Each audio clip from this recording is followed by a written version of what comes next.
Hi friends, good morning. ನಾವು ಪ್ರಯಾಗರಾಜ್ ಹೋಟ್ಲಲ್ಲಿದ್ದೀವಿ. ನೋಡ್ರಿ ಇಲ್ಲಿ ತಿಂಡಿ ಹೆಂಗೈತೆ ಅಂದ್ರೆ ಬೆಳಗ್ಗೆ ಪುರಿ ಬಾಜಿ ನೋಡ್ರಿ. ಪುರಿ ಹೆಂಗದಾವು, ಬಾಜಿ ಹೆಂಗೈತಿ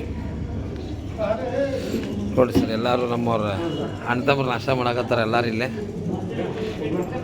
ಸರ್ ಹೆಂಗೈತ್ರಿ ನಾಷ್ಟ? ಹೆಂಗೈತಿ? ಚಲೋ ಐತ್ರಿ? ಉಪಯೋಗಿಲ್ಲ ರೀ? ಹಾಂ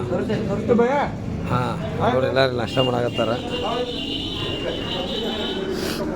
ಹಾಂ ಅಣ್ಣಾರ ರೂಪಾಕ್ಷನಾರ ಹೆಂಗೈತ್ರಿಪ್ಪ ನಾಷ್ಟದ ಬಗ್ಗೆ ಹೇಳ್ರಿ ಸ್ವಲ್ಪ. ಹಾಂ ನೋಡ್ರಿ ಎಲ್ಲರೂ ನಾಷ್ಟ ಮಾಡಕತ್ತಾರ. ಕಾಣತೈತೆ ಸರ್ ನಿಮಗೆ? ಎಸ್, ನಾಷ್ಟ ಮಾಡತ್ತೀರಿ.